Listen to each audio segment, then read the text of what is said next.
Du coup, bonjour à tous et toutes et merci d'être là. Euh, Avant de commencer, je vais peut-être me présenter parce que j'ai pas eu l'occasion de rencontrer tout le monde. Je suis Adèle Adam, la chef de projet emploi, formation et recrutement. Du coup, on est là aujourd'hui pour 1 heure ensemble pour parler donc des aides à la formation qui sont la RFSN et la RFSN AFEST. Qu'on avait deux experts des aides à la formation avec nous. Donc, Raphaël et Émilie, je vais peut-être vous laisser vous présenter dans un premier temps. Et après, pour les autres, ça serait intéressant que vous présentiez donc votre rôle dans l'entreprise et peut-être le nombre de salariés. Je pense que ça pourrait être intéressant pour nous. Je vous prie de m'excuser, hein. Il n'y a pas de problème. Merci. Émilie, je vais peut-être te laisser commencer.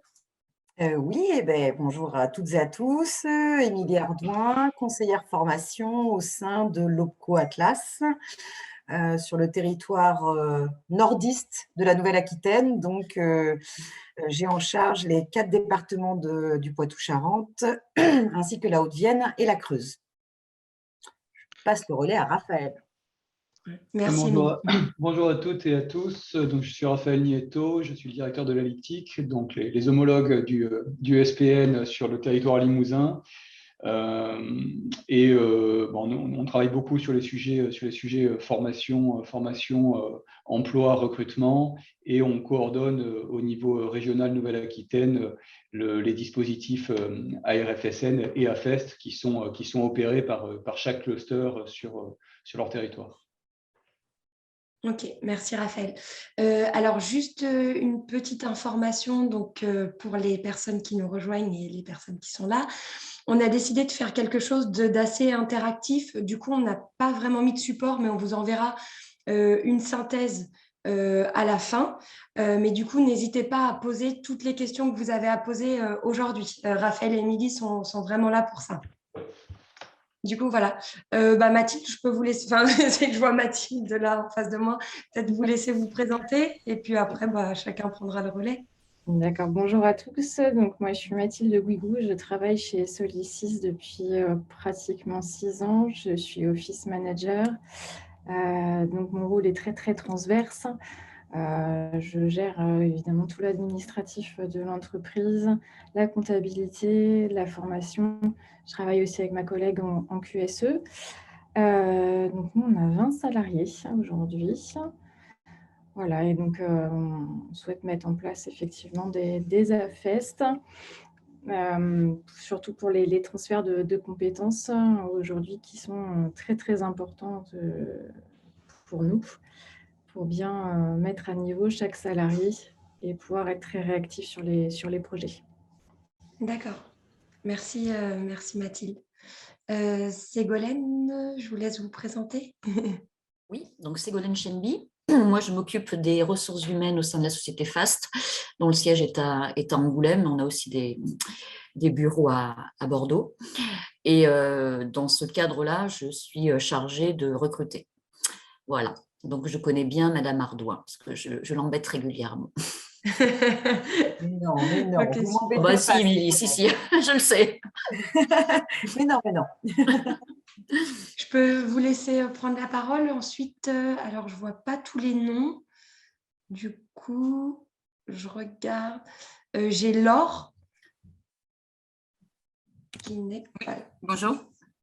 Bonjour. Vous m'entendez? Oui. Oui. Donc là, moi, Camille, je suis assistante de direction au sein de la société Maven. On est une petite structure. On oscille entre 8 et 10 salariés. Voilà. Ok, super, merci. Du coup, Ghislain. Bonjour à tous, Ghislain Lesquelen, je suis adhérent du SPN et j'accompagne les entreprises dans la mise en œuvre de projets formation dont la FEST fait partie. Ok, merci Ghislain. Aurore, je vais te laisser te présenter. Bonjour, je suis gestionnaire du SPN depuis 2 mois et je viens un peu en auditeur libre pour comprendre ce dispositif. Voilà. Ok, merci Aurore. Du coup, alors ensuite, j'ai juste pas les prénoms de tout le monde, j'ai juste les noms de famille, donc je vais peut-être pas vous appeler. J'ai Lucille.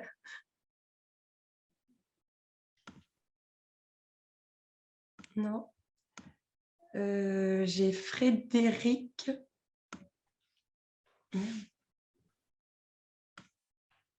Je vous entends pas, Frédéric. Ouais, on n'entend pas du tout là.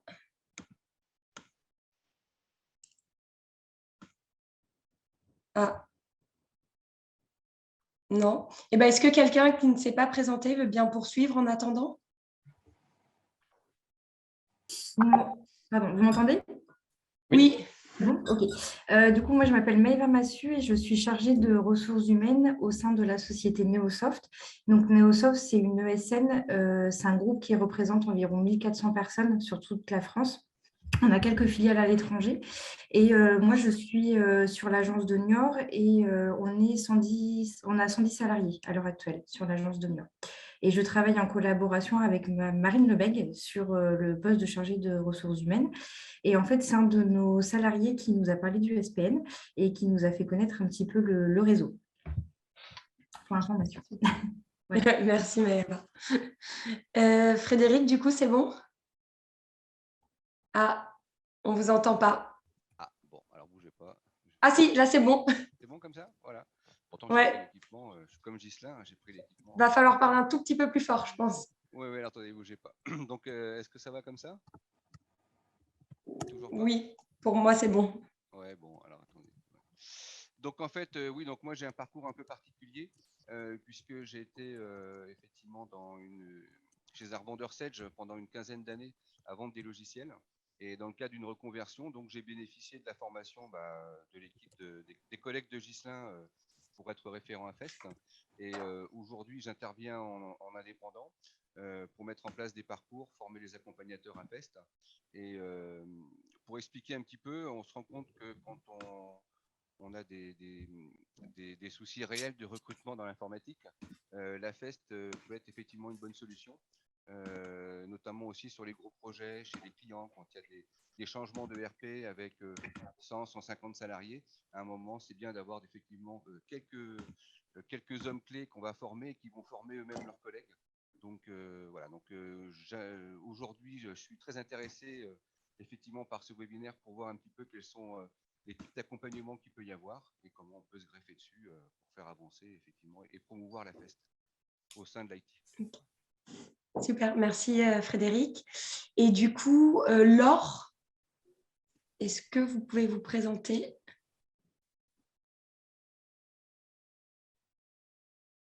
Non. Je ne sais pas. Bon, bah, on va commencer du coup. Donc, peut-être, Raphaël, tu vas peut-être commencer, c'est ce qu'on se disait, peut-être sur le contexte, les enjeux et l'accompagnement par rapport à la RFSN et la RFSN à Fest. Oui, tout à fait. Merci, Raphaël. Alors, si je reviens un petit peu en arrière, quelques années en arrière, sur des dispositifs régionaux qui ont existé, il me semble, en Poitou-Charentes et en Limousin. À l'époque, c'était des EDEC ou des ADEC. Je ne sais pas si ça parle aux uns ou aux autres, si c'est des choses que vous avez pu mobiliser. Le principe était que les directs mobilisaient des enveloppes pour des secteurs particuliers qui avaient des besoins spécifiques.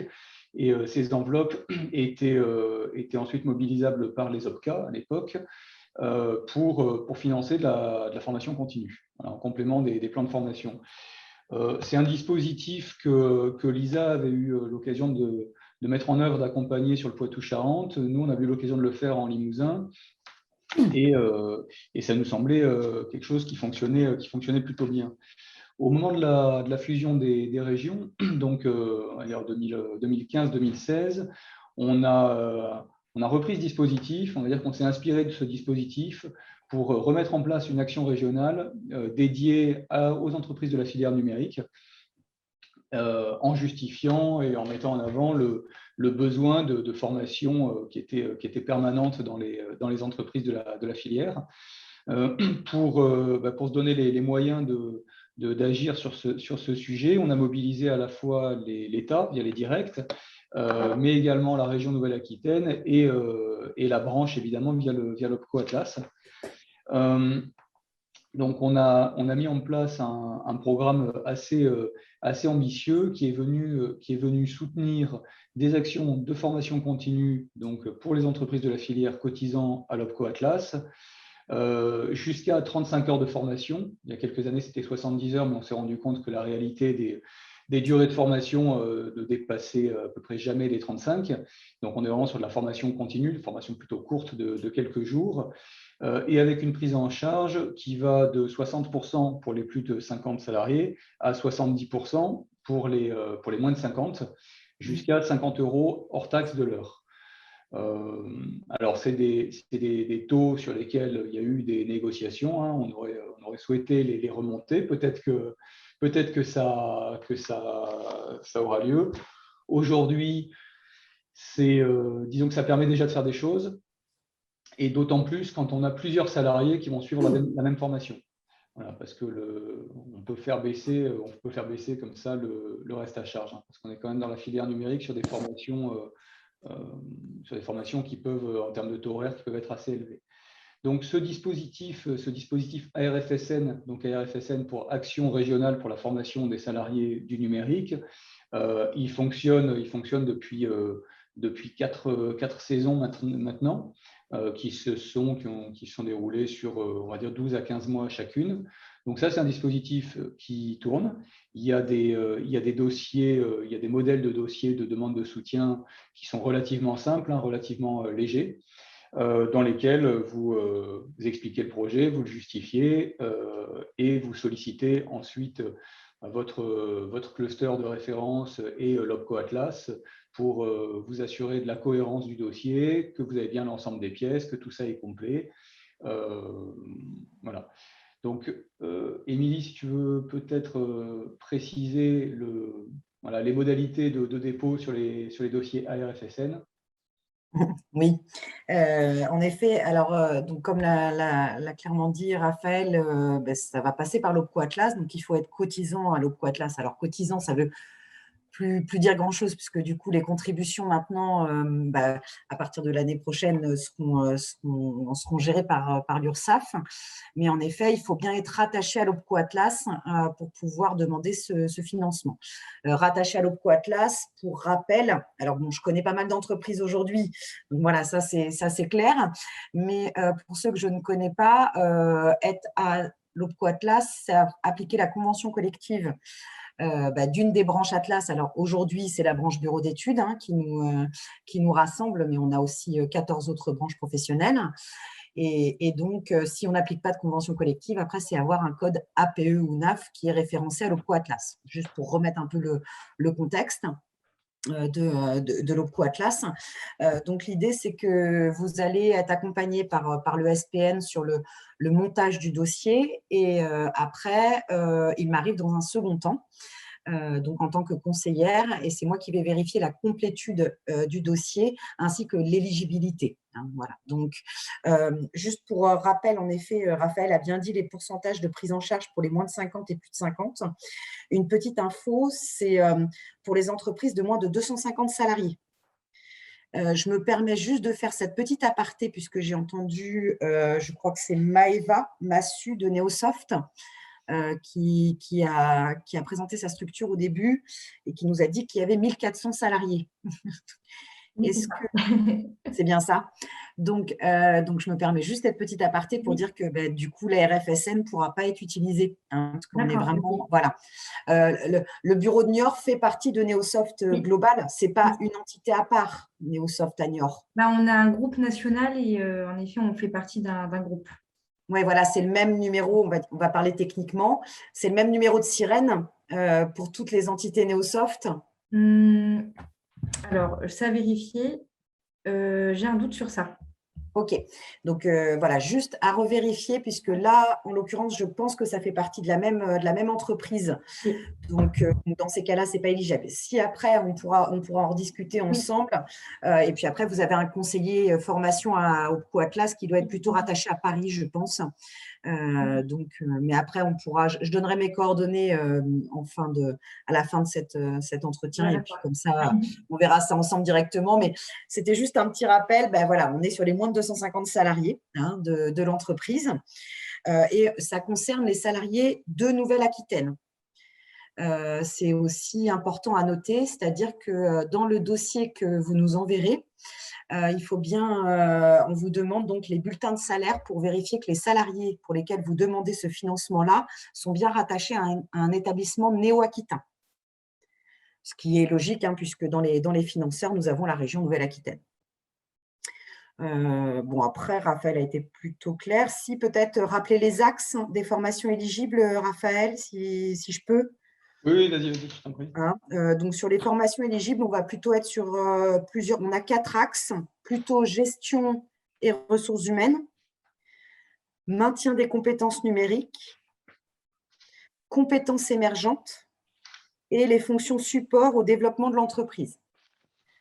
Ça vous sera donné dans le document qu'on vous remettra à la fin de la réunion, hein, pour que vous ayez bien en tête ces thématiques-là.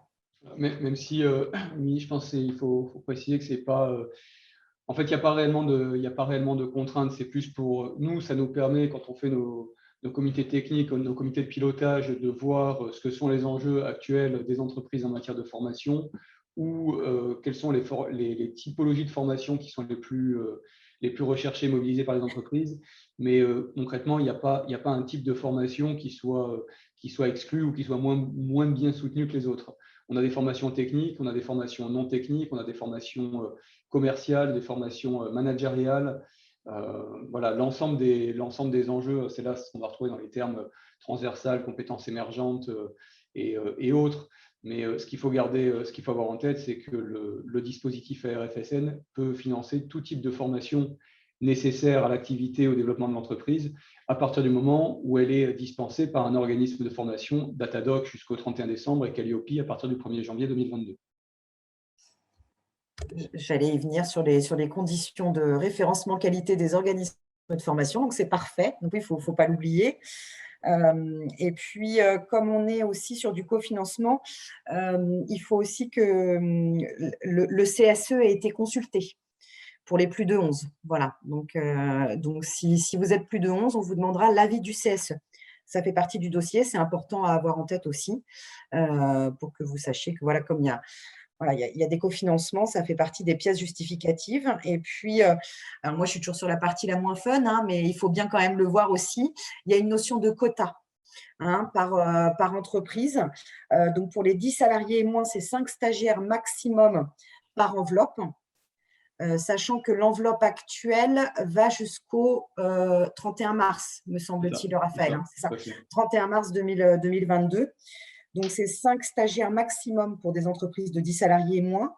Sur les entreprises de 11 à 49 salariés, c'est 50% de l'effectif au maximum. Et pour les 50 à 250, c'est 33% de l'effectif maximum. Attention, l'effectif qui est pris en compte, comme pour toutes les demandes de financement de l'OPCO Atlas, c'est l'effectif N-1 par rapport à la date de démarrage. Hein. Donc, ce qu'on va regarder, c'est ce que vous nous avez déclaré sur votre contribution formation. Hein, purement et simplement. Et donc, on calcule les quotas sur ces bases-là. Et dans ces quotas, par contre, c'est hors femmes. Hein, donc, les femmes n'utilisent pas de quotas. Voilà, sur l'aspect administratif. Et juste une petite précision sur la notion de délai. Quand vous nous envoyez le dossier, quand vous m'envoyez le dossier, donc moi je l'étudie, je l'envoie, et après on a un retour de la commission, donc il faut attendre ce retour-là, et ils ont un délai de 10 jours pour répondre. Donc il faut bien le prendre en compte. Hein, là-dessus, voilà, on évite les dossiers au dernier moment, puisque le risque du dossier au dernier moment, c'est qu'on n'ait pas de retour avant la date de début de formation. Donc dans tous les cas, de toute façon, la règle, elle est claire, c'est avant le début de la formation. On ne peut plus faire de demande après le début de la formation, ça ne sera pas accepté. Et si on peut anticiper à plus de 10 jours du début de la formation, c'est super. Voilà, au moins on est confortable. Je ne dis pas que ce n'est pas possible à moins de 10 jours du début de la formation, mais voilà, c'est plus confortable pour tous et toutes. Et peut-être dernier point, après on prendra des questions s'il y en a sur la RFSN, on va dire modalité classique, donc formation externe dispensée par un organisme de formation. Je pense que ça vaut le coup de faire le point avec son conseiller, sa conseillère, en l'occurrence Atlas, pour s'assurer qu'il n'y a pas d'autres dispositifs mobilisables en amont. On a récapitulé tout ça dans une fiche de synthèse qui vous sera transmise à toutes et tous à la fin de la réunion. Mais pour faire un rappel très rapide, hein, vous avez des actions collectives de la branche. Ça ne sert à rien, ça n'aurait pas de sens et vous perdriez du temps parce qu'il est probable qu'on vous réoriente si vous alliez mobiliser de la RFSN sur une action qui est déjà prise en charge au niveau des actions collectives de la branche. Bon, sauf si pour une raison ou une autre, il y avait des particularités, un besoin de travailler avec un OF qui ne soit pas référencé ou côté Atlas ou ce genre de choses. Mais je dirais que dans l'ordre, la première chose à faire, c'est de balayer les actions collectives de la branche pour voir si ça ne répond pas à votre besoin. Ça permet aussi d'optimiser vos moyens, hein. Il n'y a pas de reste à charge. On a des actions qui sont déjà prises en charge à 100% des coûts pédagogiques.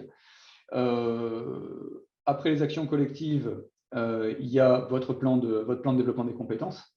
Donc, alors encore une fois, après, c'est des calculs, des projections à faire, mais on consomme plutôt son plan de formation, plan de développement des compétences avant d'activer ces dispositifs sur lesquels il y a un reste à charge.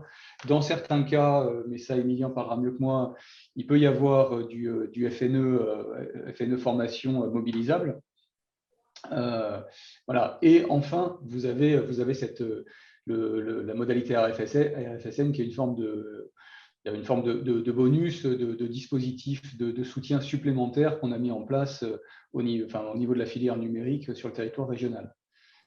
Voilà. On a des budgets qui sont là, hein, qui permettent de faire pas mal de choses, mais c'est une question d'optimisation des différents dispositifs pour que ça serve le plus grand monde et puis pour aussi optimiser vos moyens au niveau de chacune des entreprises.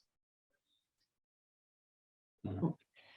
Maintenant, ce qu'on peut faire, c'est passer sur la modalité AFEST, qui est peut-être le sujet qui va amener le plus d'interrogations. C'est le plus récent aussi. Avant ça, est-ce qu'il y a des questions sur la modalité ARFSN, dispositif ARFSN? Non, n'hésitez pas à les poser, hein, les questions. Moi, j'ai une question pour Émilie et Raphaël. Tu as parlé, Émilie, que c'était hors quota, du coup, quand c'était des femmes, c'est ça? Ce que j'ai compris? Oui. Donc, une entreprise 100% féminin, c'est open bar, quoi. Ouais. En effet, Ghislain, bien compris, les femmes ne prennent pas de quota. C'est une proposition qui avait été faite il y a 2 ans par le CINOV.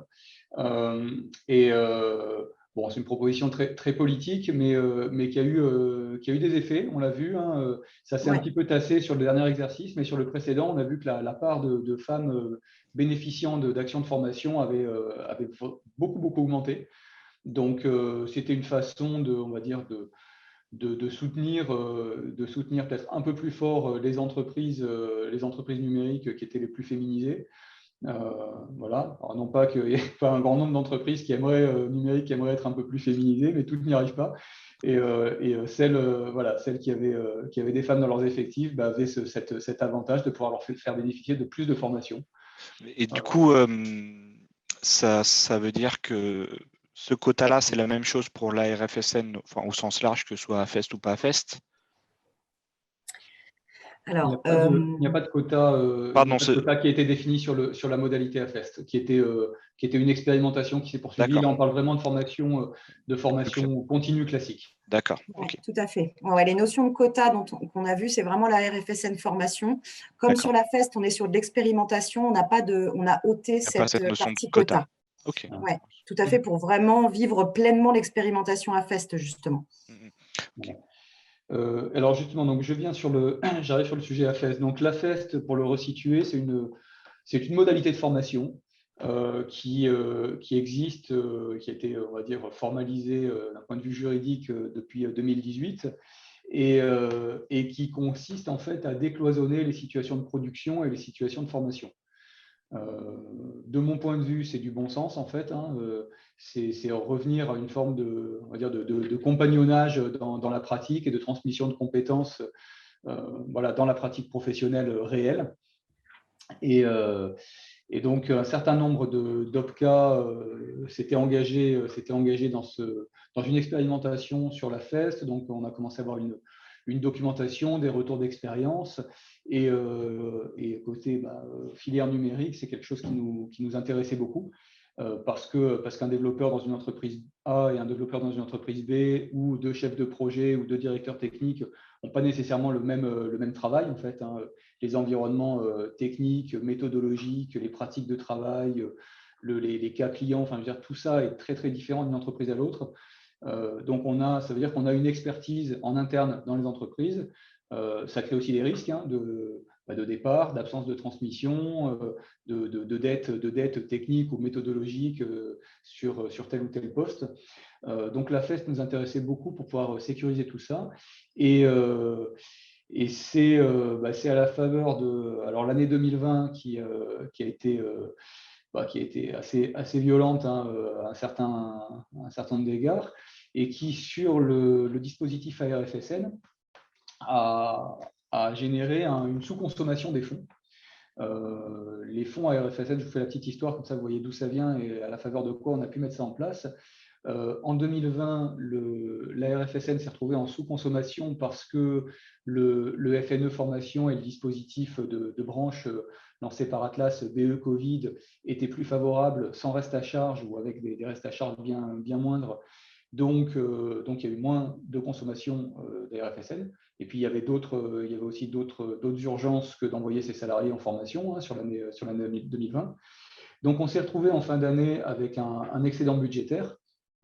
Et ça nous a permis de proposer le financement de cette expérimentation à FEST et de dire, puisqu'on a de l'argent en plus, est-ce qu'on ne prendrait pas en charge une partie de l'effort qui est fait en interne pour de la transmission de compétences à destination de nouvelles recrues, dire tout ce qui va être parcours d'onboarding, hein, nouvelles recrues, aide à la prise de poste, de mobilité interne. On en a eu un certain nombre suite au Covid, hein, d'activités dans des entreprises qui se sont complètement arrêtées et de ressources qu'il a fallu faire pivoter et accompagner sur d'autres activités quand ces entreprises avaient la chance d'être, on va dire, diversifiées en termes d'activités.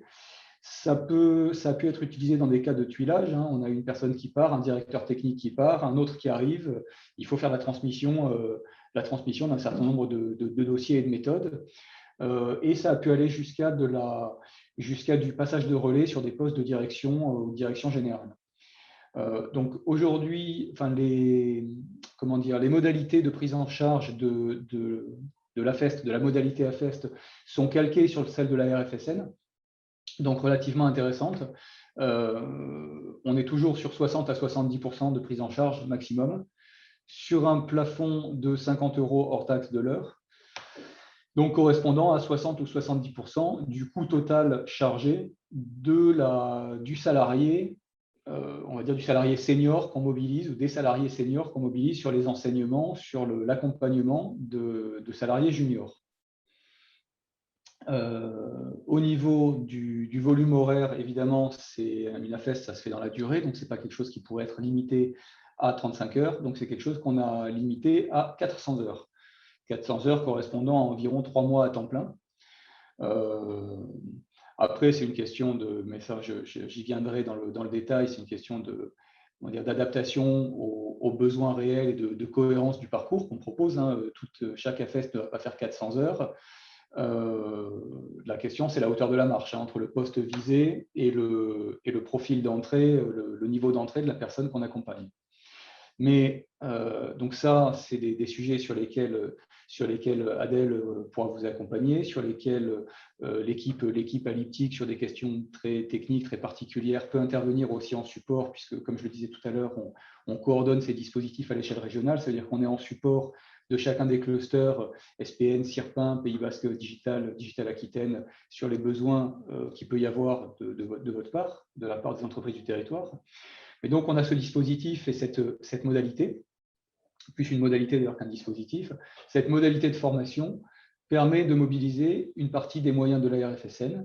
Et donc, pour l'illustrer et que ça soit peut-être plus clair pour tout le monde, vous faites un recrutement, vous avez trouvé un profil junior, en termes de posture, en termes de savoir-être et en termes de base technique, vous avez quelqu'un qui vous convient tout à fait, mais qui ne connaît pas vos méthodes, qui a peut-être besoin d'être un petit peu renforcé sur tel ou tel techno, qui a besoin de mettre un peu les mains dans le cambouis sur des projets qui sont les vôtres pour être pleinement opérationnels.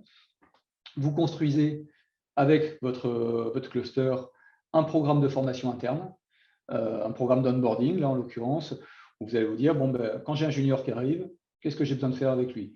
D'abord, j'ai peut-être besoin qu'il passe un peu de temps avec le directeur technique pour bien comprendre dans quel environnement il va évoluer, pour bien comprendre ce que sont nos technos, ce que sont nos méthodes. Peut-être que ce serait bien aussi qu'il discute un peu avec le directeur ou directrice commerciale pour comprendre aussi ce que sont les typologies de clients, les typologies de projets. Puis, il va falloir passer un peu de temps avec un chef de projet pour bien comprendre le process projet, les différentes étapes, parce que le temps qu'on va passer à lui expliquer les choses là, on va le gagner plus tard et on ne va pas avoir de perte de production ou de temps perdu parce que les process n'étaient pas clairs. Et puis en général, donc là je suis parti sur un profil technique, on va avoir un temps important qui va se passer en binôme avec d'autres techniciens, en intégration dans les équipes techniques, peut-être avec un peu de temps avec des intégrateurs aussi, parce qu'il ne faudrait pas que la phase d'intégration génère des pertes de temps ou des erreurs. Donc, on va structurer tout ça de façon cohérente. Ça, c'est une compétence que vous avez et que nous, Cluster, pouvons accompagner d'un point de vue méthodologique. C'est vous qui savez comment vous accompagnez vos ressources. Nous, on vous aide à mettre ça en forme. Ensuite, quand vous avez ce parcours qui a été posé, qui a été formalisé, on parle de le poser sur un tableau Excel, hein, c'est quelque chose de très très simple. Hein, c'est du lundi au mercredi, on considère que la nouvelle ressource va travailler avec le chef de projet. Du lundi au mercredi, ça fait 3 fois 7 heures, 21 heures de temps passé.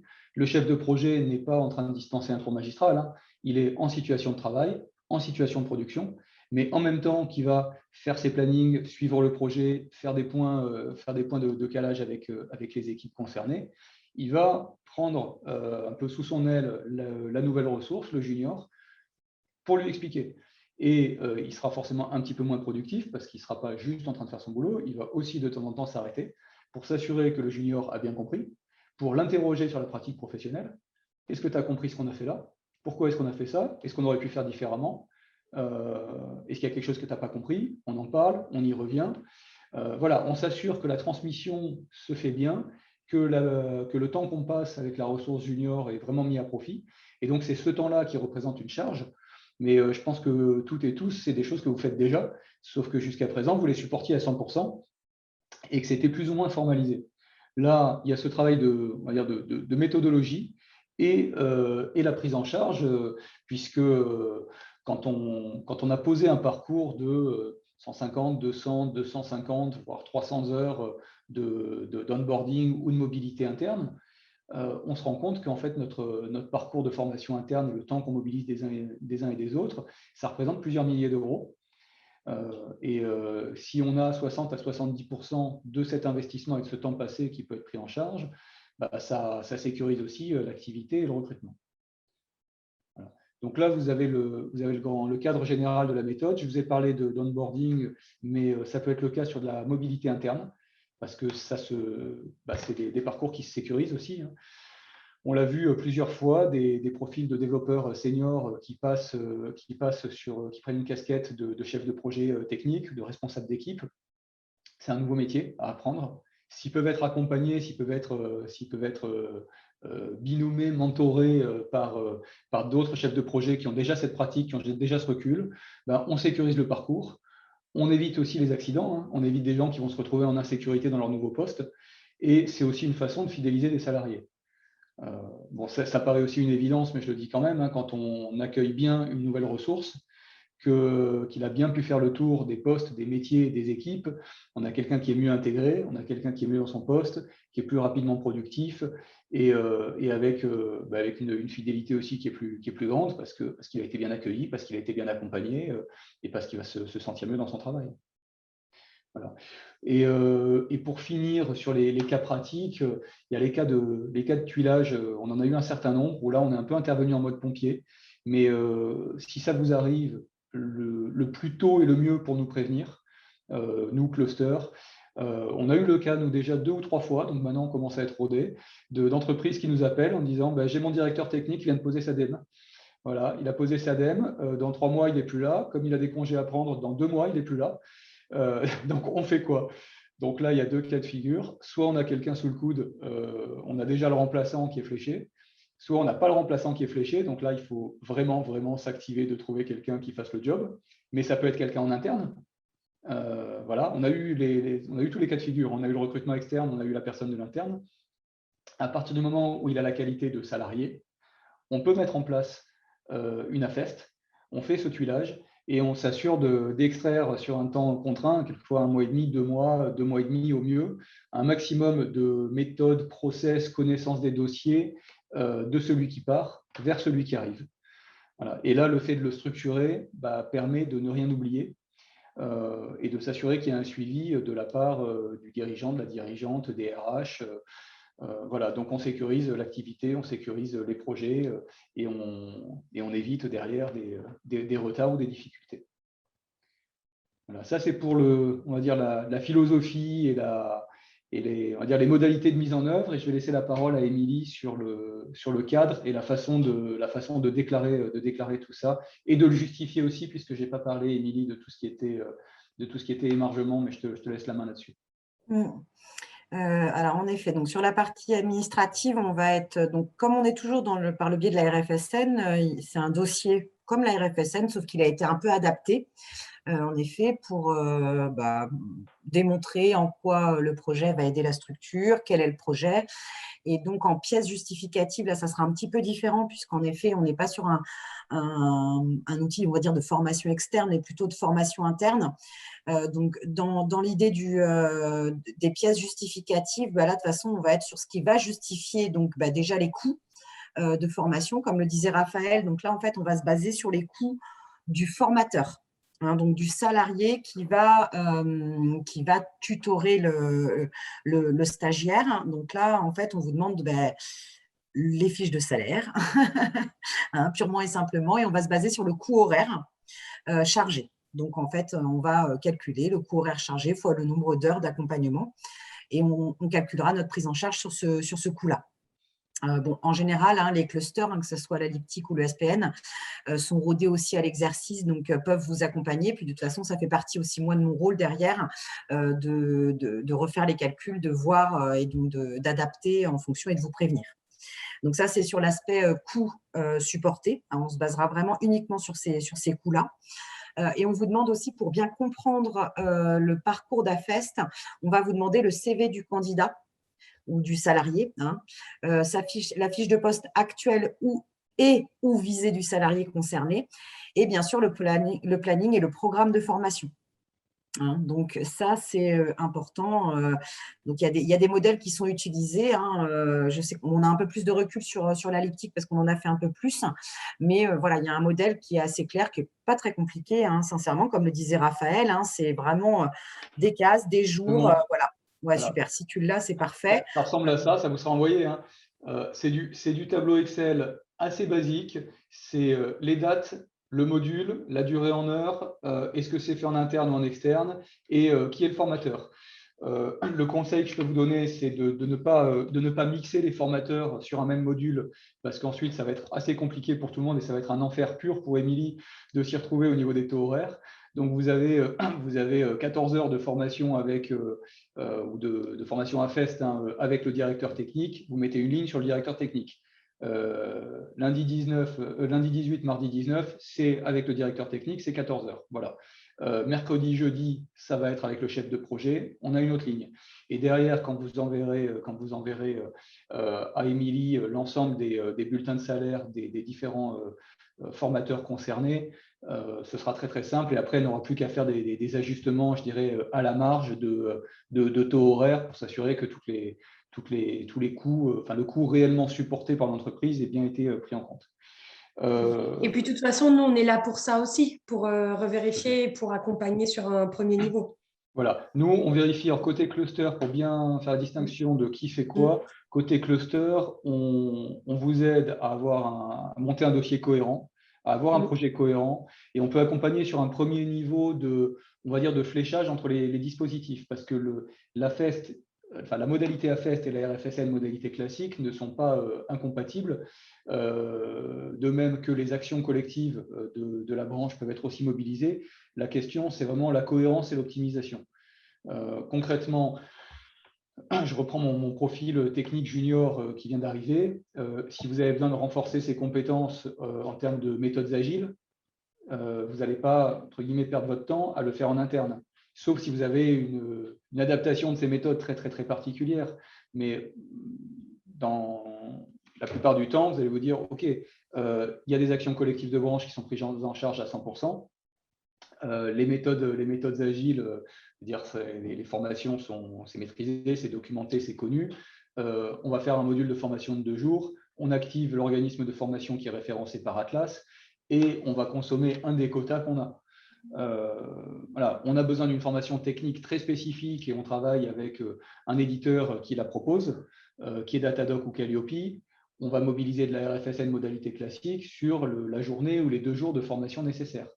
Par contre, sur tout ce qui va être expertise interne, méthode, modalité de travail, technique, logiciel spécifique, outils particuliers ou cas clients qui nous sont bien particuliers et sur lesquels on a besoin d'immerger dans des équipes techniques et en situation de travail sa nouvelle ressource, ça c'est de la FEST.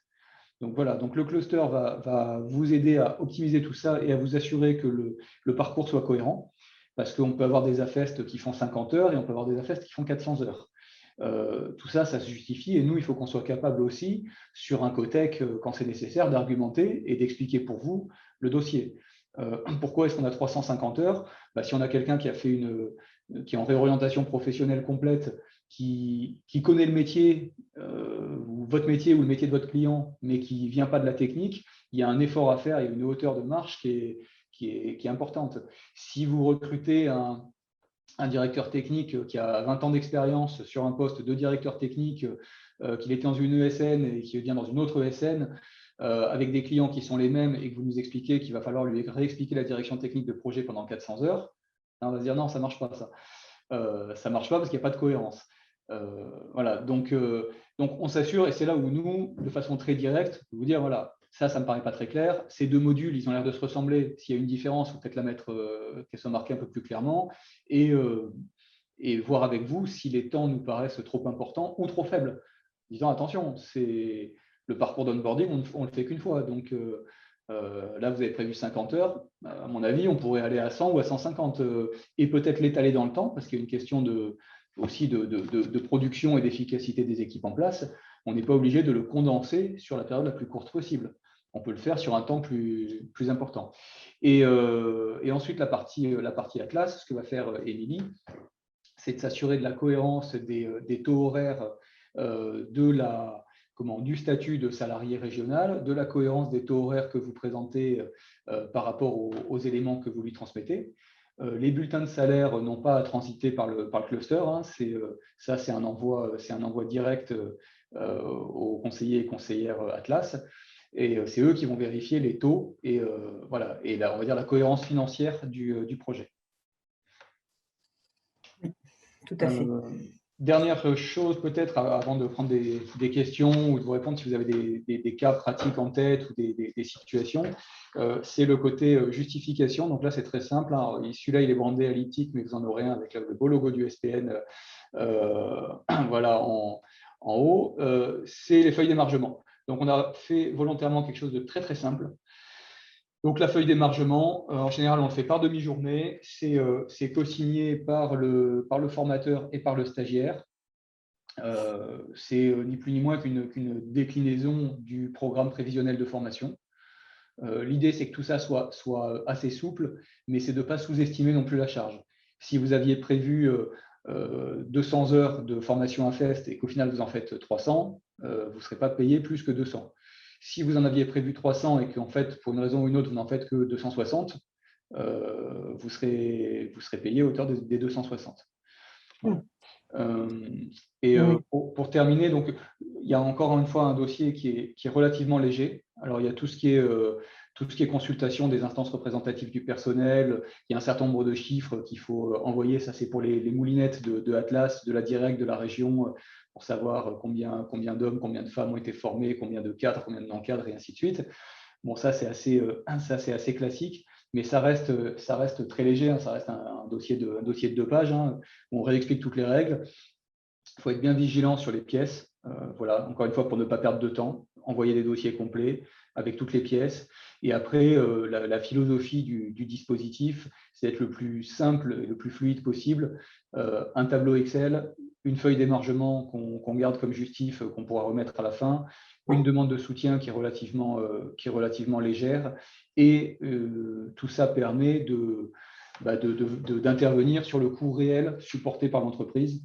Voilà, et quand on a jusqu'à 70% d'un parcours d'onboarding qui peut représenter 4, 5, 6, 8 000 euros de coût pour l'entreprise, bon, c'est à la fin, tout le monde s'y retrouve. Toute dernière chose, d'un point de vue plus, je dirais, RH et management, c'est les retours d'expérience qu'on commence à avoir, c'est que c'est une modalité qui est très, très vertueuse. Je disais tout à l'heure, d'un point de vue fidélisation et performance des salariés qui sont intégrés, ça fonctionne très bien. Mais ça fonctionne également très bien pour valoriser les salariés formateurs, ceux qui vont faire la transmission. Parce que c'est le cas dans beaucoup d'entreprises. On avait des gens qui faisaient déjà cette transmission. Quand il y avait un petit nouveau qui arrivait, il prenait un peu de temps. Mais c'était du temps un peu masqué. Et en se disant, bon, je vais être moins productif. Et là, voilà, attention, je vais peut-être me mettre en retard, je ne vais pas pouvoir produire tout ce que j'ai à faire. Et on a observé dans plusieurs entreprises un pivot, en fait, hein, psychologiquement. C'est que les salariés qui sont informés, ils sont accompagnés aussi là-dessus. En fait, ils sont valorisés dans leur posture de formateur. Et le fait que ce temps passé soit soutenu, c'est plus vu comme une charge supplémentaire. Donc, c'est doublement valorisant. Voilà. On n'est pas en perte de production, c'est valorisant, c'est plus assumé et c'est aussi un élément de fidélisation de salariés. Au passage, ça peut permettre aussi parfois de révéler aussi des aptitudes chez certains qu'on n'avait pas forcément vues. Voilà, et ça permet de mettre en place et puis de perfectionner des mécanismes de formation interne dont on pourra se resservir plus tard. Oui, tout à fait. Juste, je me permets de rebondir sur ce que tu viens de dire. La FEST, c'est une modalité là qu'on vous présente par le biais de la RFSN, mais qui est une modalité en fait qui a été introduite par la dernière réforme de 2018.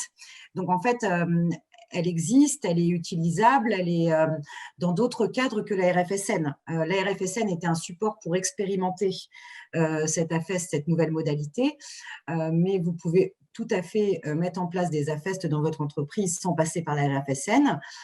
Nous, chez OPCO Atlas, on peut financer ces AFEST. Alors, c'est des financements un peu différents puisque ce n'est pas basé sur le salaire du tuteur, mais sur le salaire du stagiaire.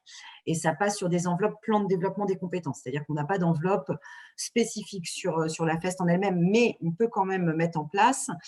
Et je me permets de rebondir puisque du coup, on a aussi, en dehors de la RFSN ou même en soutien, on a un réseau de cabinets référencés qui ont été référencés par appel d'offres et qui peuvent vous accompagner justement sur la mise en place, le déploiement de projets AFEST au sein de votre entreprise.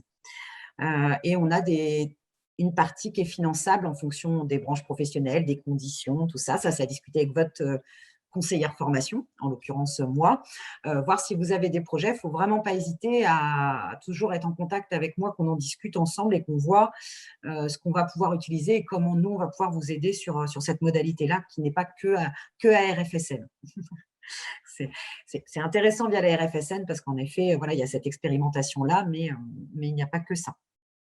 Quand on a on va dire un groupe, une cohorte de juniors à faire former par un senior, ça peut être intéressant effectivement d'utiliser la modalité Atlas et de flécher son plan de formation pour supporter le salaire fois X stagiaires sur l'opération. Mais tout ça, ça s'étudie et ça s'optimise. Oui, tout à fait. Et juste sur la partie donc facturation, en effet, donc, Raphaël a montré la feuille d'émargement qui permet en effet pour vous d'avoir un suivi, mais pour nous aussi financeurs, d'avoir les justificatifs, puisque derrière, donc sur la partie ARFSN AFEST, s'il n'y a pas d'organisme de formation extérieur, on sera sur de la formation interne, ça veut dire que c'est l'entreprise qui facturera au Opco Atlas de la partie prise en charge à la fin de l'action de formation. Donc, c'est-à-dire qu'une fois que l'AFEST aura été réalisée, que vous aurez les justificatifs, là, vous nous facturerez du montant de notre accord de prise en charge, avec le justificatif qu'a montré Raphaël, qui est le plus simple, hein, voilà, pour qu'on puisse nous vous rembourser. Ça, c'est sur l'AFEST. Et sur la RFSN tout court, juste une petite info, là, vous allez passer par un organisme de formation externe qui est donc Datadog jusqu'au 31 décembre, Calliope à partir du 1er janvier 2022. On fonctionne par le biais de la subrogation sur la RFSN en formation. Ça veut dire que dans ces cas-là, on a la partie prise en charge, donc les 60 ou 70% par Atlas, la région et l'État. Et le reste, vous pouvez faire un versement volontaire, c'est-à-dire que vous nous versez le reste à charge à Atlas, et comme ça permet de faire une subrogation totale, c'est-à-dire qu'il n'y aura pas de facturation entre l'organisme de formation et vous. La facturation, elle aura lieu directement entre nous et l'organisme de formation. Donc ça, c'est intéressant aussi voilà, en termes d'administratif. Donc par contre, ça passera par le biais d'un versement volontaire, donc en amont de la formation pour qu'on ait un dossier complet et le financement complet. Voilà, hein, c'est le nerf de la guerre, il faut bien en parler. Oui. Est-ce que vous avez des questions sur des cas pratiques, des choses qui pourraient venir chez vous, sur lesquelles vous voulez savoir si ce serait possible, pas possible, comment? Parce qu'il nous reste une dizaine de minutes. Et je me permets, j'ai vu quelqu'un qui est arrivé en cours de réunion, mais qui il me semble, ne s'était pas présenté. Je crois Dominique, quelque chose? Si je me permets. Bon. Non, on verra plus tard. Oui, bonjour, Lucille Marignelli de la société Emudus. Bon, moi aussi, je suis un peu arrivée en retard et je vous prie de m'excuser par rapport à ça. Effectivement, concernant la FEST, moi, j'avais une petite question. Si, par exemple, le onboarding d'alternants était pris ou pas en compte dans ce dispositif, sachant qu'ils sont quand même pris en charge par l'OPCO dans le cadre de leur formation. Mais là, on ne parle pas de formation métier, mais plutôt onboarding, juste sur cet aspect-là, j'entends. Alors, sur la FEST, au niveau des typologies de salariés, on va plutôt être sur des salariés en CDI ou CDD supérieurs ou égal à 6 mois. Okay. Pas le contrat d'apprentissage, refusé. Et on voit en fonction du projet sur les contrats de pro. Il y a une ouverture sur les contrats de pro, mais pas sur l'apprentissage. D'accord. Voilà, mais on voit en fonction, là, c'est aussi l'accompagnement des clusters, hein, de voir, en effet, puisqu'il y a déjà une prise en charge des formations. Oui. Donc, il faut voir dans quel sens et quel est l'argumentaire et le justificatif. On est plutôt, enfin, après, je vais laisser Raphaël ou Adèle s'exprimer, mais on est plutôt sur l'idée de salariés en CDI ou en CDD de plus de 6 mois. En général, nous, ce qu'on va conseiller, on a déjà eu la question plusieurs fois qui s'est posée. Effectivement, sur un alternant, on va considérer que, sauf si on est sur un contrat de pro interne ou expérimental, où là, la question peut se poser différemment. Mais sur une alternance classique avec un organisme de formation, on considère que le cadre de formation est déjà proposé par ailleurs. Mais ce qui n'empêche pas, si l'alternant convient sur le poste et que son poste est pérennisé, de mettre en place une AFEST pour confirmer, on va dire, et confirmer la prise de poste ou finir d'accompagner la prise de poste. Parce qu'en un an, il y avait quelqu'un qui n'est pas là à 100% parce qu'il suit sa formation, tout n'est pas faisable. Donc, je dirais que moi, je positionnerais plutôt l'onboarding à la fin de l'alternance sur une forme de renforcement, vérification de l'ensemble des compétences acquises en situation réelle de travail. Merci beaucoup. Est-ce qu'il y a d'autres questions du coup? Alors, on a juste reçu un petit message de Dominique qui nous dit que son micro ne marche pas. Si, moi, j'ai peut-être un point qui peut être discuté parce que je sais que ça peut être le cas dans certaines entreprises. Hier, j'étais avec le dirigeant de Fast, donc je sais qu'il y a des recrutements qui se font aussi hors région. La question peut se poser, Émilie, quand on recrute quelqu'un, ça se fait de plus en plus à distance, en full télétravail, sur un profil technique notamment. Qu'est-ce qui va être observé? Est-ce que c'est le statut de salarié des formateurs dont on supporte une partie du coût? Est-ce que ça va être le statut de salarié régional de la nouvelle recrue, ou est-ce que c'est les deux? On regarde c'est les salariés, donc les stagiaires. Donc, il faut que les stagiaires soient rattachés à un établissement de la Nouvelle-Aquitaine. Très bien. Mais lui, il peut vivre à Strasbourg. Oui, il peut vivre à Strasbourg à partir du moment où il est embauché, employé par un établissement de la Nouvelle-Aquitaine. Très bien. Donc, en effet, ça avait été statué. On s'était posé la question, ça, en copie, là, me semble-t-il. Oui. Et en effet, avec les financeurs, on avait acté qu'à partir du moment où ils étaient bien rattachés à un établissement, et c'est pour ça que la preuve, c'est pour ça qu'on demande aussi bien les bulletins de salaire des stagiaires aussi. On a vraiment ces demandes sur la FEST. On va prendre les bulletins de salaire des formateurs parce que c'est là-dessus qu'on base la prise en charge. Par contre, on va demander aussi les bulletins de salaire des stagiaires pour vérifier qu'ils sont bien rattachés à un établissement de la Nouvelle-Aquitaine. Donc, c'est-à-dire que si on a par contre plusieurs établissements, comme on peut en avoir dans la région, on a des entreprises qui ont des établissements sur Paris, par exemple. Là, dans ces cas-là, si on a le stagiaire qui est rattaché à l'établissement parisien, on ne pourra pas le prendre en charge. Okay. Il nous reste 3 minutes, donc je continue sur les cas un peu complexes, mais qui pourraient se poser, donc autant les poser là. La question des mandataires ou dirigeants non salariés qui pourraient intervenir comme formateurs. Alors, avant de répondre à cette question, je permets aussi juste de bien réinsister sur le fait que c'est pour les salariés qu'on prend en charge. Toutes les personnes qui n'ont pas le statut de salarié, on ne prend pas en charge la formation. Ça, je me permets de rebondir parce qu'on ne l'a pas dit, c'est quelque chose de connu, mais ça vaut toujours le coup de le répéter. Par contre, si en effet on est formé par quelqu'un qui n'a pas de bulletin de salaire, dans ces cas-là, il nous faut des pièces justificatives ça ne sera peut-être pas nécessairement le salaire, mais une pièce justificative. Donc ça, on en discute ensemble. On a le cas, donc on voit au cas par cas. Là, dans ces cas-là, c'est directement avec moi qu'on voit. Et puis je reviens vers vous, je vous dis si ça va, si ça ne va pas. Enfin, voilà, mais on fait au cas par cas. Voilà, je voulais préciser ça parce qu'on parle bien de l'ensemble des coûts supportés par l'entreprise pour ce parcours d'onboarding ou de mobilité ou de tuilage. L'ensemble des coûts, attention, l'ensemble des coûts pédagogiques, c'est-à-dire des coûts de formation. Oui, on ne prend toujours pas, on ne prend pas en charge les frais de déplacement, les frais de restauration, les frais matériels. Enfin, on est vraiment sur la base des coûts pédagogiques. Des choses qui sont justifiables de façon simple et qui peuvent être amenées à un coût jour ou un coût horaire. Oui, tout à fait. Est-ce que pour finir, quelqu'un a une dernière petite question ou c'est clair pour tout le monde du coup? De toute façon, ce qu'on peut faire, moi, ce que je vais faire, c'est qu'aujourd'hui, je vous envoie la fiche de synthèse. Je vais vous l'envoyer à tous. Et du coup, si vous avez des questions, ne pas hésiter à les mettre en mail et moi, je reviendrai vers vous avec les réponses.